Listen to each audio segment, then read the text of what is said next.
Hi guys, it's gonna wait a few minutes to let everyone get situated and ready for today's webinar. Thank you for joining us.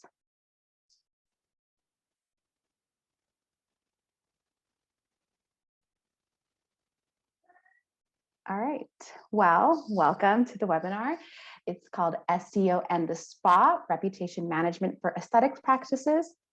This webinar is brought to you by Aesthetics International Association and Dermascope magazine.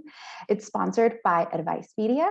My name is Dorian Reyes, and I am the assistant editor for Dermascope, and I will be the moderator for today's webinar.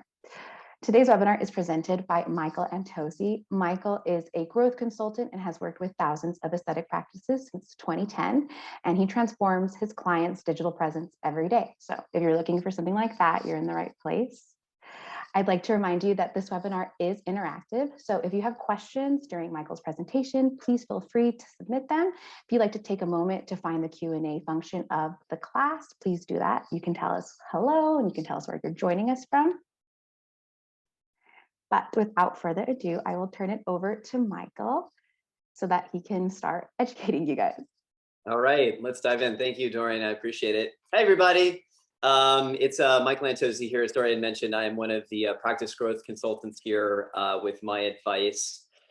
Just to give you some background on our organization, we have been really specialized in helping aesthetic practices really grow their practices and obviously their online strategies for really the better part of 20 years. Almost as long as Google has been around connecting patients with practices, we've been really giving advice and guidance to our clients to really help them be best positioned in some of their local markets. I'm really excited to be able to deliver this presentation though here today, because what it's going to do is it's really going to focus and get back to the basics, get back to the fundamentals. I've been consulting in this space now, as Dorian mentioned, since 2010. And, I almost feel like at this point in my career, I'm almost like a part-time or a self-trained therapist, just because a lot of times when we start to work with clients and practices, they typically come to us from a place of frustration, of things just have not been working out well with their online strategy. I'm spending a lot, but I'm not seeing a lot get back. And sometimes there can be various reasons for that. But most of the time, or more often than not, we see clients that are just approaching their work out of process. In other words, they're doing, say, things like they have a website and they're doing like very aggressive things like SEO or blog writing and not really seeing a lot of traction for that. Well, it's not to say that those things are not important, but when you're doing those things without really concentrating on the baseline, in other words, the most fundamental things that search engines like Google are really looking for to help you to capitalize most on your word of mouth marketing, first and foremost. In any practice that I work with will always tell me that those word of mouth patients are really the best types of patients that they can really get. The system doesn't work. And you have to keep in mind, your online marketing, what you're doing digitally is not done in silos. Everything that you do is interconnected with everything else. For example, your social media strategies have an impact in terms of your website conversions. The reviews that you're doing can then therefore influence some stuff that you're doing on social media. So what I'm actually here to talk to you about today is really the baseline as it relates to your online visibility strategy within Google. And what we're going to discuss are really the two most important foundational facets, which is review building, as well as local citation management. And if you're looking to grow your practice, and I'm assuming that if you're watching this webinar, if you're live attending, that you have a growth mindset of wanting to obviously get better quality patients in, or to at least expand, take advantage of expansion opportunities. This is a very applicable conversation as it relates to how your online strategy could be much better positioned competitively on a local level.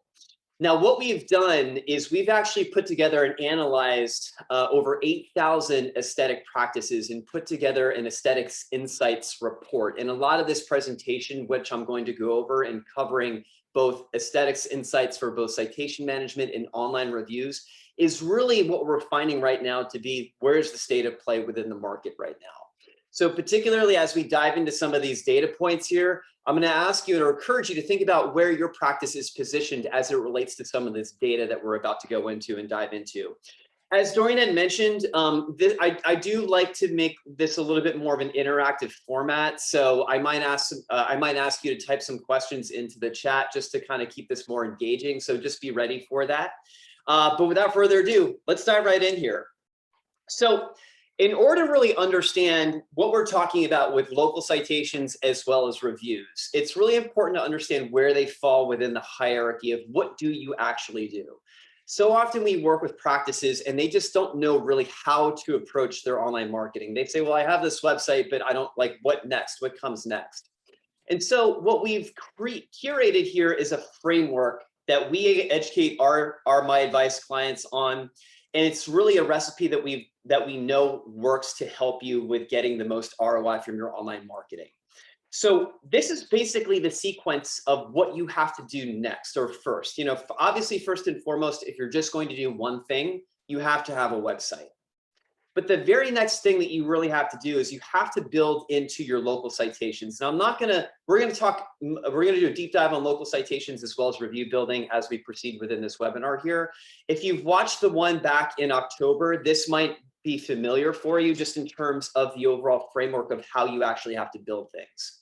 The next piece that you do is online reviews. Then social media strategies become quite important.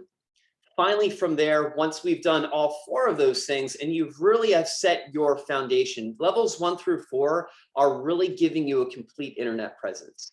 Only at that point do you then choose to layer in something like SEO or paid search, but those things come much later in terms of the hierarchy. As I had mentioned here to you today, what we're really going to do a deep dive on are levels 2 and 3, because they have the most application for how you can really convert your best localized patients, especially those that are also being referred into your practice. Okay, so let's just give a background here on local citations and online reviews. Let's talk about this. Why did we benchmark this? You know, why did we study over 8,000 aesthetic practices to get an understanding as to why these 2 things are so vital as it relates to your online strategy? Well, first and foremost, search is local. I hope that we can all make the agreement that Google is the system that drives your website's traffic. It's what drives your search. When we're seeking things, we go to Google to find those things. In many respects, Google is now the new phone book because 1 in 2 searches within Google's platform is local. In other words, it always coincides with the geographic location, i.e. the market that you happen to be practicing within, or people search near me, for example, like Botox near me, dermaplaning near me, so on and so forth. I want you to remember those near me queries because we're going to talk a little bit more about that later within the presentation. Now, with the locality of search, 76% of aesthetic consumers search for those providers online. It doesn't matter if we're looking for a service or if we're being referred to your practice. We're still first going to do our research about your practice online prior to making the decision to ultimately come in. We do that because we want to verify or trust that you are the best practice for us to really go to. And client reviews and local search citations are essential. And I bold and underline that word essential because it sets your foundation. Building great reviews or having management of your citations when the goal is to drive and build and better your online strategy cannot be ignored. It's not an optional thing. It's really a must-have. And as we proceed within this dialogue here, if you're finding that your practice has not been really implementing some of these strategies, this is a great opportunity to have that conversation with your marketing team because they must be a part of really building out a more productive online strategy. Now, local citations, I'm just going to set a baseline of what we're actually talking about here. When I talk about local citations, and again, we're going to dive into this a little bit further along as we proceed within the presentation. What I'm talking about is what we refer to as your NAP score. NAP is an acronym that's short for name, address, and phone number. And it's critical and it's essential that how your name, address, and phone number and how your data is showing up among local search directories are always accurate and consistent because these local directories are accessed by more than 150 million consumers each month among 80 of these local directories. So it's prudent and necessary that how your data is being listed is always accurate and consistent because that impacts you the most for local search. Now, when you have inconsistencies with your data, In other words, if you've rebranded your practice, if you've moved locations, if you have a tracking number, even if you're, say, occupying a new space that was previously leased from, say, a former tenant, these are all things that could really mess and keep your data inconsistent. And it really depositions you for one of the most powerful ways that you can really attract more of your local customers, which is on a localized level. Online reviews. Why are we benchmarking this? Why now? Well, 82% of consumers regularly read online reviews before working with a local business. Guys, we're here in December right now. Just a few weeks ago, it was Cyber Monday, and then prior to that was Black Friday. Amazon facilitated billions of dollars of financial transactions because we're here in the holiday season right now. What is the most important thing that, even if, say, you use Amazon or whatever that might be, in terms of how you make a purchasing choice, particularly if your business is set up to sell cash services? It's reviews. And consumers regularly read reviews. And it's not just enough to have great reviews, but you have to have current reviews, because it tells us as something as consumers as to what is actually happening now, say at your practice or with the product that we might potentially buy. And 88% of people claim to trust reviews just as much as a personal recommendation from family and friends. So now that we kind of understand this here, let's dive in a little bit more in terms of our reporting and what do we actually benchmark here. Okay, actually, sorry, let me just X out of the chat. Here we go. So back in July of this past year, MyAdvice had developed a proprietary technology that analyzed the web presences of over 8,000 aesthetic practices throughout the United States. And specifically what we are measuring are our practices reviews as well as their local citations. Just to set the parameters of this report, these are the defining metrics that we were measuring. First was the review score. Reviews are scaled they go from 1 to 5. And so in other words, what was the average aesthetic practice in terms of their actual star ranking? That number from 1 to 5, that's benchmark number 1. Number 2 was the volume of reviews that a practice was generating. The third was review recency. In other words, what is the gap time between how reviews are actually being curated and generated for an aesthetics practice, as well as the final metric here, which was the local accuracy score. So these are basically the 4 defining metrics that this report, which analyzed over 8,000 aesthetic practices, worked to analyze, okay? So let's dive in here to first our key insights as it relates to reviews. The first key insight here is that a 4-star review is not as good as what you might think. So in other words, as we analyze the review scores of all these practices, essentially what we had found is that if your review score was a 4.3, which, let's face it, I mean, that's almost a full 5 stars as you're looking at the visual on Google, that actually puts you in the 25th percentile as it relates to the average practice. Now, if we mirror this and take this on the flip side of the coin, that essentially means that if your review score is a 4.3 or less, 75% of practices on average rank higher than you in terms of their initial first impression. And I actually want to even take out our calculator here, because when you take a look and really consider what a 4.3 actually puts you in the scale of 5. If I'm at a 4.3 ranking here, and I'm dividing that by a score of 5, that's an 86%. Let's go back to college or to high school. If you got an 86 or an 87 on your test, you're like, wow, I did a really great job on that test. But in aesthetics, as it relates to how people are perceiving you as a function of your reviews, this ain't gonna cut it. It's just simply not good enough. So what are you doing to really raise that score for your practice? And we're gonna dive into some solutions later on here. Consequently, a 5-star average is also not that uncommon. Ermin Desai, if you looked at him just a few seconds ago, his average rating was a literally perfect 5.0. The thing about that, though, is that 1/3 of practices on average also have that as well, too. And think about this if your score is not a 5.0. You know, I talk to practices all the time, and one of the most common questions that I ask is, talk to me about how you see yourself positioned in your local market. Are you kind of that, you know, it would be nice to go to your practice, or do you feel like you are the preeminent place to go to? Consistently, practices will always tell me, no, if you want any type of aesthetic service, I'm the place that you want to go to. This is what I hear in terms of feedback all the time. Well, guess what? If that is who you are, and if your score is not at least a 5.0, because again, 1/3 of practices have this, what are you doing to really raise that score, despite the fact that you see yourself as being that preeminent place to go to? Again, if you're just 5.0, it's great, but you're also just not, you're also in a third of the majority where practices are actually positioned.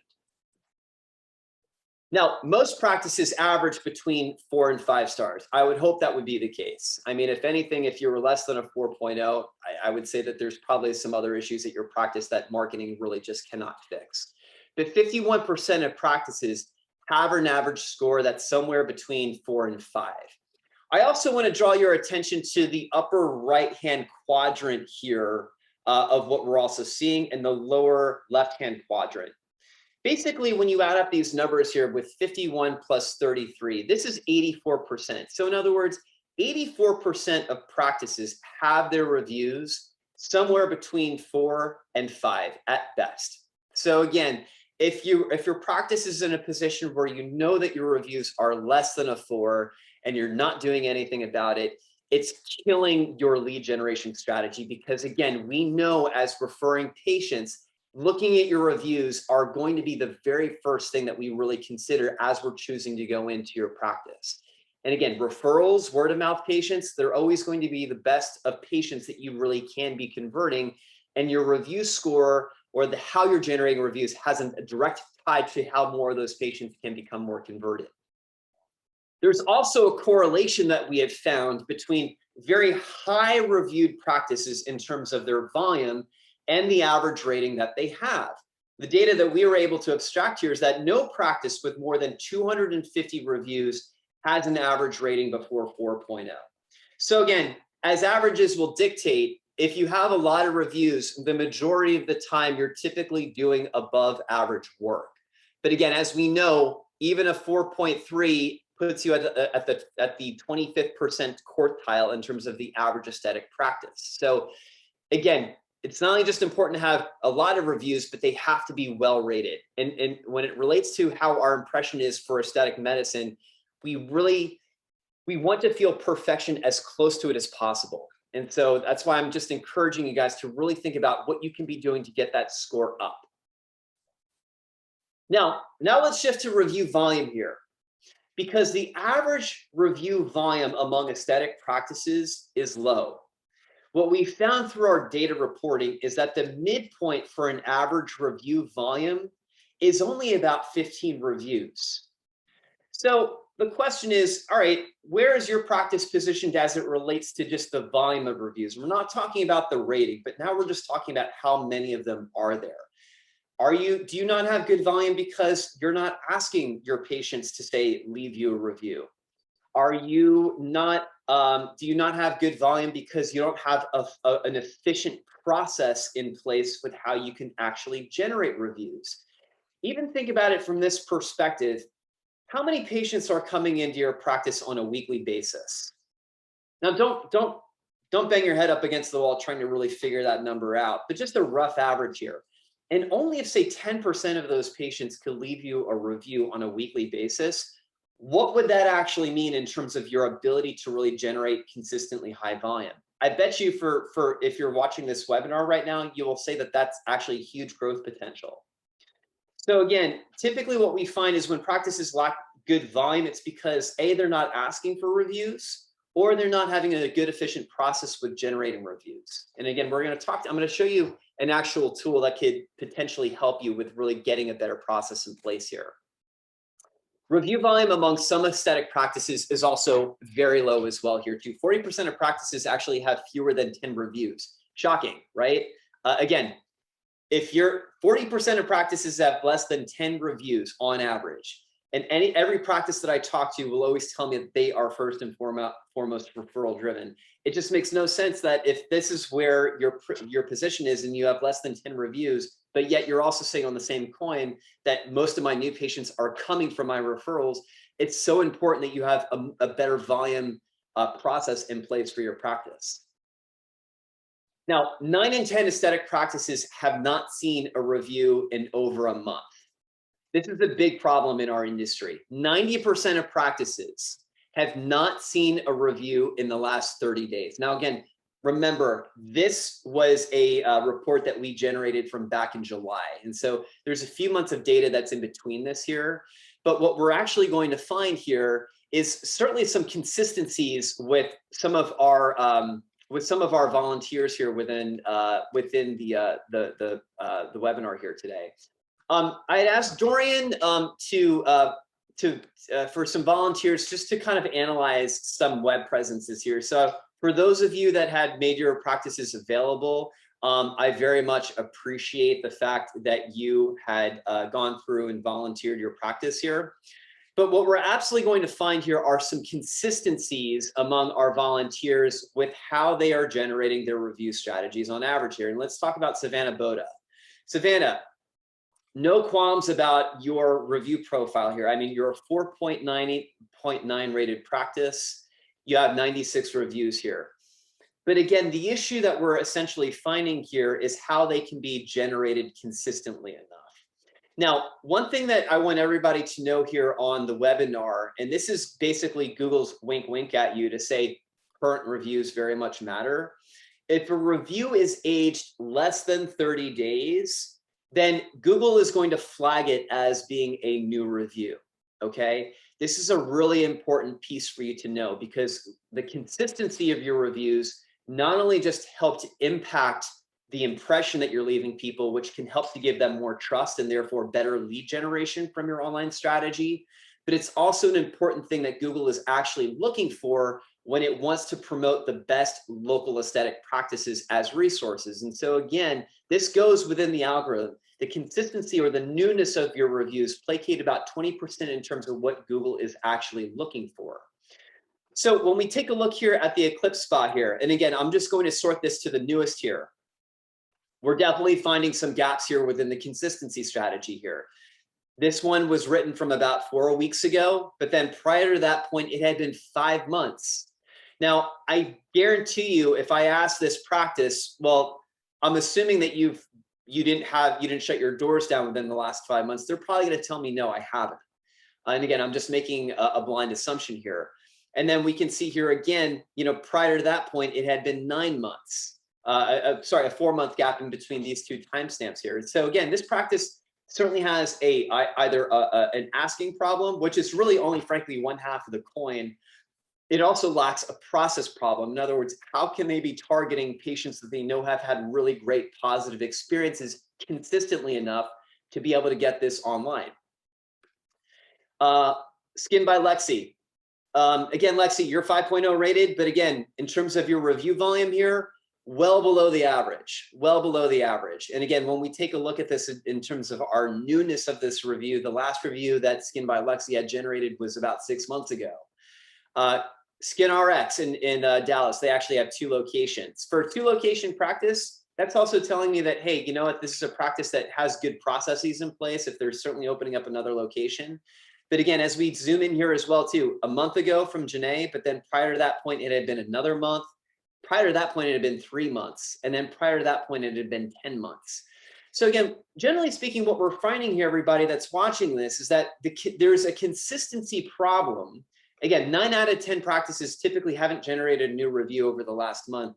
And we're certainly finding that there's a consistency problem with the majority of practices here that we're able to analyze. This is a very common issue. And this is some feedback that I hear essentially all the time from the practices that I work with. They say to me, Mike, I have a lot of happy patients. I ask them to leave me reviews. They say they're even going to leave me a review, but they don't leave me a review. Why is that happening? That problem is happening because just asking patients is not enough. Because when you ask them, you're then tasking them to actually go onto google.com, search your profile. In this case, it would be basically, what is the exact location? Because this location here is in Dallas. This one here is in Southlake. They actually have 2 separate Google My Business profiles. And well, which one do I choose? Which one should I put the review on? And then, oh, I have to sign, like, it's just so much work. And everybody that's watching this, I want you to have a main takeaway here is that the mindset that aesthetic patients have as they're engaging with you online is they want to have an easy experience. if you want somebody to do it, you have to literally make it as easy as possible for that patient to do, which is what you want them to do, which is to leave you a Google review. So there's a lot of review tools that are out there on the market, okay? This is one that I'm familiar with that I know helps to produce results for practices. But again, I would encourage you, if say your software has a review system in place, great, take a look at that. If you don't though, there are other tools that can help you. This is one here that basically is an integration that integrates with your Google My Business profile, as well as your Facebook page. And typically what we find is those are the two most important review sites that really equate to the revenue that you can generate. Your Google reviews really have the most application with how patients become converted, or in other words, acquired. Why? Because in this particular case, when I Google search the Eclipse Spa in Westminster, this is where my eyes are always going to be drawn to. Why? Because it's the most visual thing. Our brains are wired to be visual. So this is obviously really going to be the entry point into your website even. Facebook reviews. So in other words, if I'm a new patient that's coming into your practice, I'm being referred in, I Google the Eclipse Spa, this is going to have a lot of importance here for me.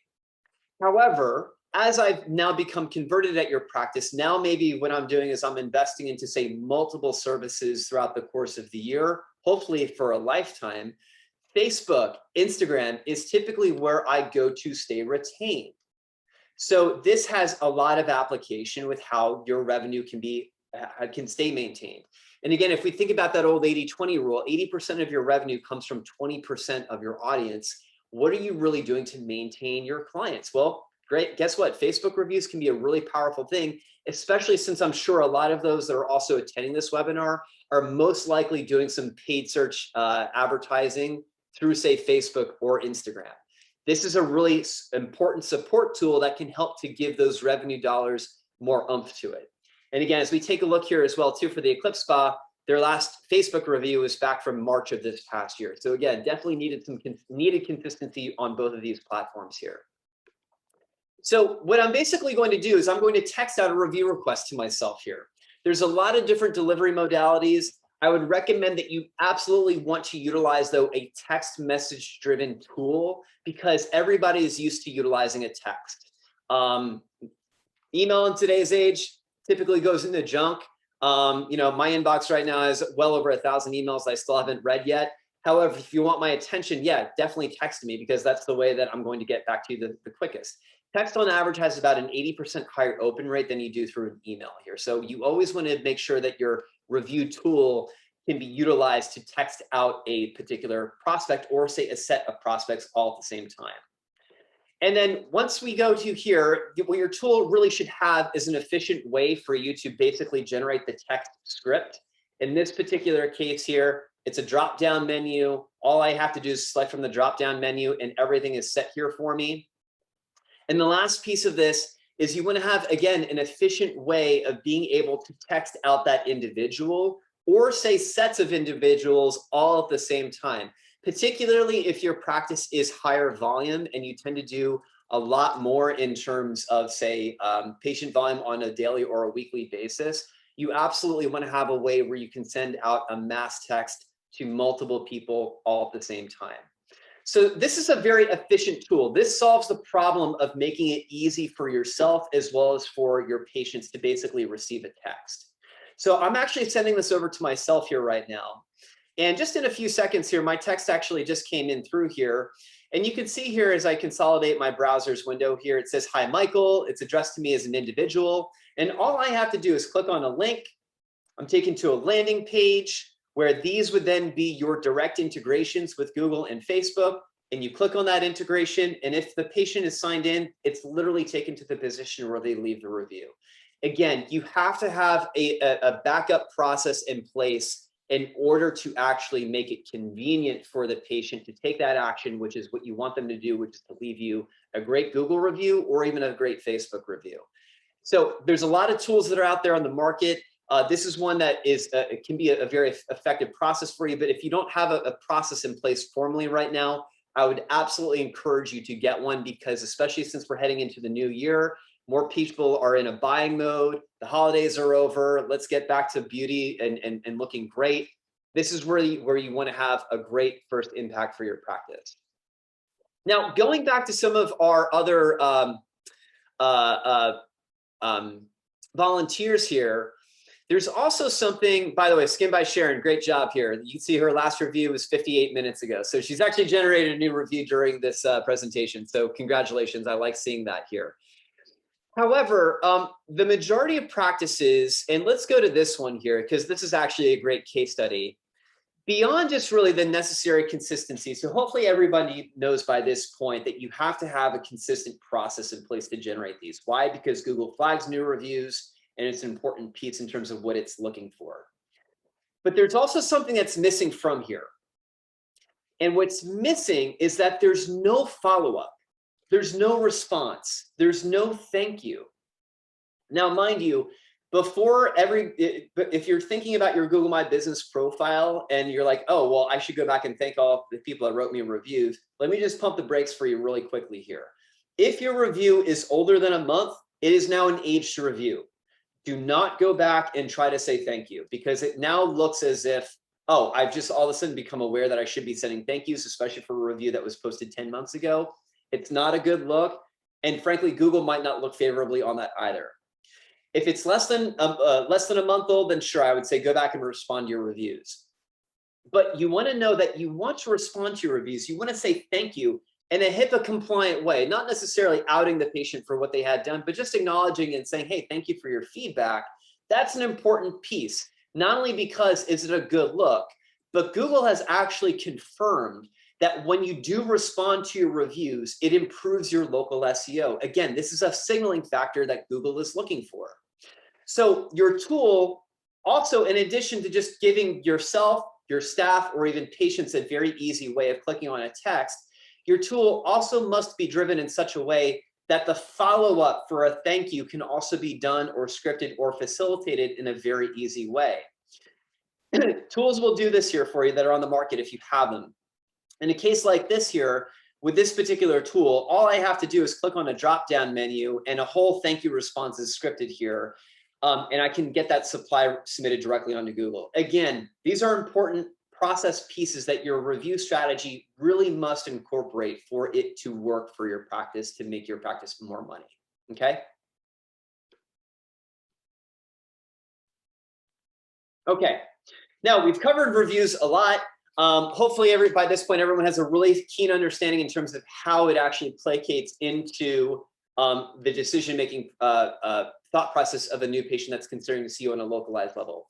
The consistency of your reviews, or the efficacy of that, is also governed by even a more fundamental strategy, which is also your local citations.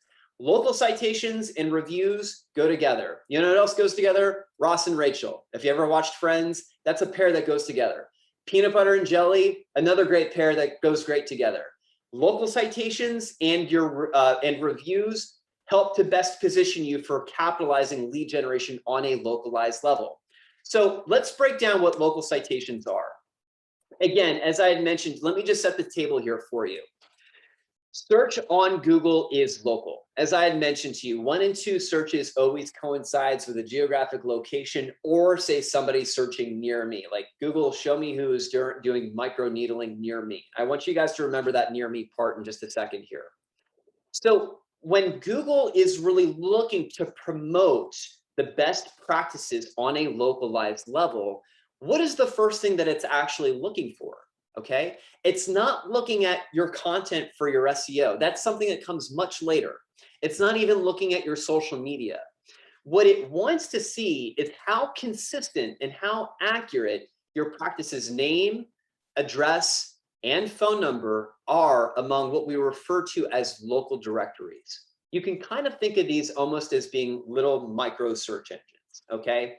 Now, when we analyzed, and I'm going to show you guys some reports here of our actual volunteers, but when we analyzed these over 8,000 aesthetic practices throughout the United States, what we had found is only 1 in 10 practices have accurate local directory listings, which is a really big problem. Think about that. 90% of practices throughout the United States are not doing this. And we know, again, just through this case study here, is that search on Google is localized. And so this presents to you a great opportunity to really tune in and get your online strategy dialed in by making sure that how your name, address, and phone number and how you're basically showing up online is accurate, and it's also consistent. Now, to share this here for you guys, I'm actually going to run these reports in real time. Here's our Savannah Boda aesthetics. This is a report that I'm going to start to run here right now. Eclipse Spa. This is report number 2. Skin by Lexi, report number 3. SkinRx Clinical Spa. And that was for their South Lake location. This is their Dallas location. And then Skin by Sharon. Now let's take a look to see how our volunteers are actually showing up here with their location consistencies here. We're finding a lot of errors here. So consistently, 6 out of 6 of these searches all have errors. So unfortunately, you guys, you fall within the 90% of practices that are not doing this well enough or good enough. Okay, the 90% of practices have an accuracy score that is below 75%. So as we take a look at this here, and actually these are all of their reports here in real time, let's take a look at some of these here. So Eclipse Spa, basically their citation data is only 79% inaccurate. So in other words, the inverse of this is 21% accuracy. Not good enough here. As we take a look here at SkinRx Clinical Spa, same thing here as well too. A lot of these directories, they're not being found for. Here we can find what an inconsistency actually looks like. Let's take a look at this. So with this particular citation, and I pulled this data directly from their Practices Google My Business profile, which is what you can find right here, okay? It's showing up as 87% inaccurate. And as I take a look at some of these citations, here we see one.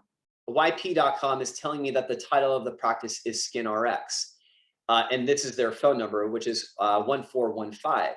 But that's not the way that I input the data, because the way I input the data was that it was ClinRx Clinical Spa. That's the actual title of the business. And the number that's being presented here is an 844 number. This must be a tracking number. But this is absolutely messing up with some of their localized data. And because of that, what practices will find is that there's going to be a delusion of their local website traffic. They're not getting as much hits to their website. They're not getting as much lead generation from their website. And that's really depositioning them from the most common way that people search, which is on a localized level. And actually, just to put together this for you as well here too, this is trends.google.com. And what I basically wanted to search for are very common esthetician aesthetic services that people actually seek out online. And with these terms here, what I searched for are facials, chemical peel, microneedling, and laser hair removal. Now, I talked to you about the near me searches and how common those are for aesthetic practices. This actually tells me how these particular terms are being queried. And what we're going to find is a lot of consistency with localized search. So when I search here for what we're looking at here, which is facials, this one right here, the most common way that people are searching for facials is best places to get facials near me. Facials near me now. Facials for blackheads near me. Spa facials near me. This is all localized search. As we take a look at chemical peel here, chemical peel near me. Again, we're finding that near me consistency. Patients, aesthetic patients search for your services like this all the time. Without controlling your data citations and getting this dialed in, this presents to you a very, it's a trafficking problem. Going back here to microblading near me, microneedling near me. Again, we're finding that near me search. Finally, we're not going to find as much here on the near me part here, but what I do want you guys to take away are just the geographic regions here. Laser hair removal Buffalo, laser hair removal Fresno, laser hair removal Kansas City, Nashville, Memphis, OKC, New Orleans. Again, this is how search is localized. So the best way that you really position your practice to be that trusted authority that Google wants to see is making sure you have control over your data citations. Now, if you don't have control over this, and it's clear that all of these practices here have some form of inaccuracies somewhere or the next, this is a really big problem for your local search, because again, we have to remember, local citations govern everything else that you do. Everything, your digital marketing does not work in silos. It's a complete web system in place. You want to go back and you want to talk to your team about getting this problem fixed. Now, what I will say to you is that this problem is not something that is solved by a human, an actual person going in to correct these citations, because these errors ultimately come from sources that you cannot control. Things like credit card files, government records, leasing agreements. Those are what we refer to as data aggregators, and all that disinformation basically impacts all of your location data among these local directories. But this can be mitigated through an actual automated tool. And when you employ that, it can really have a strong impact in terms of your local rankings. This is actually a case study that we put together for one of my clients that happens to be getting citation control, and she's employing that as part of her strategy. And basically what we were able to even show after the first 30 days of doing citation management for her is that her whole visibility on a local level on search went up by 94%. That actually equated to about 3,400 additional search views, not only just on google.com, but also maps.google.com. That helped to drive over 170 more hits to her website, which then helped to convert about 8 more leads for her practice. And so guys, this is an essential thing. You have to get control over your data citations. Frankly, it is such an opportunistic gain for you to be better positioned on a localized level. So talk to your marketing company about that. If they don't have a tool in place for that, I'm happy to help you out and talk to you about some ways that alternative solutions for you. But just simply put, this is a very key piece and metric to the overall fruition of your digital strategy. Last piece of this here, just want to kind of go into some geographic insights. Now we've talked about really the importance of Google reviews, as well as how that intersects and ties in with your local citations as well here too. Just some geographic insights. Surprising, this one was actually a big surprise here for us, is that review volume is about 1/3 lower within more competitive areas. And so the suburbs, the non-New Yorks, the non-San Franciscos, the non-LAs, the non-Chicagos of the world are actually doing much better with how they're generating reviews than those that are in major metropolitan areas. So kind of an interesting data point here. Just because you are in more of a rural area and people say, well, people don't necessarily go on the internet and to check us out, our data actually shows the otherwise, that more practices are better positioned with their review strategy in non-major metro markets. How does the United States really perform as a whole? Well, if we're talking about the average review score, those states that are in orange, you're actually doing quite well with your average review score. If you're in North Dakota, South Dakota, Arkansas, Utah, Idaho, congratulations. On average, you guys are actually doing the best as it relates to some of the highest review scores that you're getting. If you happen to be in Wyoming, Maine, Pennsylvania, Delaware, or New Mexico, you guys have a lot of work to do. And I would even say for the highest group here, if you are in this highest grouping state-wise, just note that this is a competitive position that you should be aware of. I mean, if your state is on average has the highest review scores and you don't, like, you really have a lot of work to get up here to do. Obviously, if you're some of the lowest ones here, you definitely need to be really working to better your actual review score on a state-by-state basis, because we know, especially if you practice within that state, it's a great growth opportunity on a localized level. You could be that snowflake. You could be that diamond in the rough if you live in an area where typically the review scores are a little bit lower. Average review volume per practice. There are definitely some things which are coinciding here as well too. Utah and Idaho, those were some of the best practices in our last slide here. You also are averaging some of the highest volume as well too per practice. Other winners here are Arizona, Nevada, Kansas. Lowest states with review volume: Montana, Maine, North Dakota, Delaware, Nebraska. Again, if you practice within some of these areas, look at this as a competitive position on each side of the coin. If you're in the highest state area, just know that you happen to be practicing in a state that typically on average has high volume. You got to get on your game to generate high volume to keep up. If you're in a state with lower volume, great. It presents a great growth opportunity for you through having a better process in place. So some things to ask yourself as we kind of recap this conversation here. Again, do you know what your average review score is here today? And if you don't, you got to get on top of that. But more than that, what are you doing to drive new reviews and to improve it? Again, are you asking your patients? Do you have a good formal process in place that makes it easy and convenient for patients to do that? What's your average daily client volume? How many reviews would that mean if you just got a 10% response rate from the people that you're seeing, say, on a daily basis, on a weekly basis, on a monthly basis? Small things can make really strong differences in terms of web presence building ROI. How are you also ensuring that you keep a steady stream of fresh new reviews coming in? Do you have a process that's dialed in? Are you staying consistent with it? Are you making that a part of your staff and your practice's regular routine?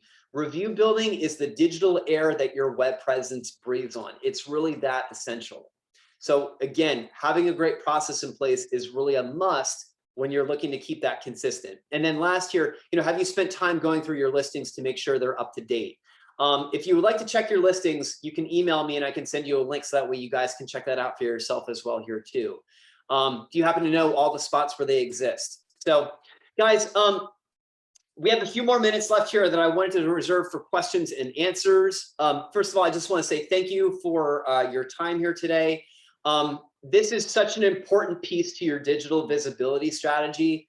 And I love being able to provide this sense of education just to really help to bridge that understanding as to why these things are so necessary.